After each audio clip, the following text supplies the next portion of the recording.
எதனால தனி கொடுத்துட போகணும்னு நினைக்கிறீங்க? அங்க இருக்கிறது என் மருமக பொண்ணு. ஓகே, ஆக்சுவலா மாமியார நீங்க தனி கொடுத்துட போகணும்னு நினைக்கிறீங்க?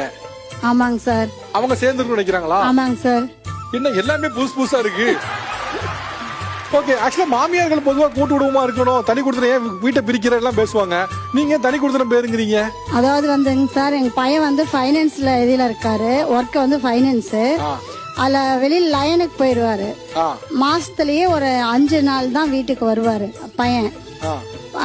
மருமகள் கல்யாணம் பண்ணிட்டு வந்து 4 வருஷம் ஆச்சு. இன்னைக்கு வரைக்கும் அவங்கள நான் தான் பாத்துட்டு இருக்கேன். அமௌண்ட் எல்லாம் அனுப்புறாங்க, என்னோட அக்கௌண்ட்ல தான் எல்லாம் வருது. ஃபேமிலி ரன் பண்றது எல்லாமே நாங்க தான். அந்த குழந்தைக்கு வந்து பாட்டியா என்ன தேவையோ அதை என்னால செய்ய முடியும். மாமியாரா என்ன தேவையோ அது செய்ய முடியும். ஒரு கணவரா அந்த பொண்ணுக்கு என்ன தேவையோ அது செய்ய முடியாது. குழந்தைக்கு அப்பா வேணுங்கும் போது என்னால செய்ய முடியல. ரொம்ப அது மன உளைச்சல் ஆகுது. குழந்தை வந்து அப்பா வீட்டுக்கே வரதில்லைங்க சார். நாங்க அந்த ஜாப் மாத்திட்டு வேற ஜாப் பாரு, காலையில இருந்து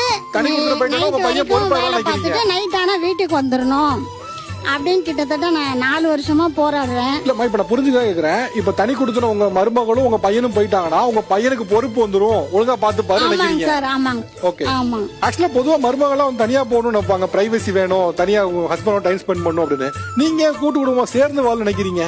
என் ஹஸ்பண்டை விட என் மாமியார் தான் என்கிட்ட டைம் எடுத்து பேசுறது பண்றது எல்லாமே.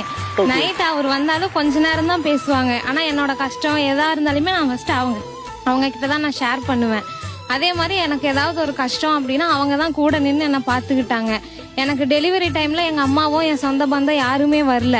அவங்க ஒருத்தவங்க தான் தனியா நின்று என்னை பாத்துக்கிட்டாங்க. அதனாலே நான் தனியா போக மாட்டேன், அவங்க கூட தான் இருப்பேன். இப்படி ஒரு மருமக இருக்கும்போது ஏமா தனியா போன்னு சொல்றீங்க?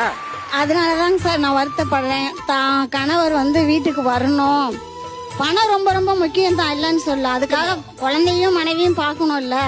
அவங்கள என் மருமகளா பாக்கல, என் பொண்ணா பாக்குறேன். மாசத்துல 5 நாள் 3 நாள் வந்தா அந்த பொண்ணுக்கும் சில ஆசைகள் இருக்கும், குழந்தைக்கும் ஆசைகள் இருக்கும். நீ தனியா போயிரும், பொண்டாட்டி பிள்ளைங்களை கூட்டிட்டு தனியா போயிரு. அப்ப காலையில வேலைக்கு போனீங்கன்னா நான் நைட்டு வீட்டுக்கு வந்துதான் ஆகணும். 10 மணிக்கு வா, 9 மணிக்கு வரலையா, 10 மணிக்கு வா. அப்படி வந்து நம்ம சம்பாதிச்சு வாழ போறது கிடையாது.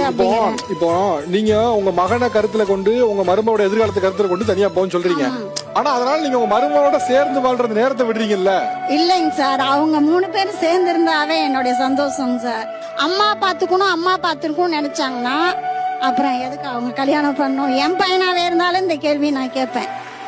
ஆக்சுவலா பொதுவா மாமியார்கள் வந்து மருமகளோட பெர்ஸ்பெக்ட்ல யோசிக்கவே மாட்டாங்க. அவங்களோட சிந்தனையிலே அவங்க பெர்ஸ்பெக்ட்லயே தான் யோசிப்பாங்க. அவங்க பார்வை இப்படிதான் இருக்கும். ஆனா அவங்க முதல் முறையா அவங்க கீழே இறங்கி உங்க பார்வையில இருந்து யோசிக்காங்க. மருமகளுக்கு ஆசை விருப்பு வெறுப்புகள் இருக்கும்ல, என் பையன் அதுக்கு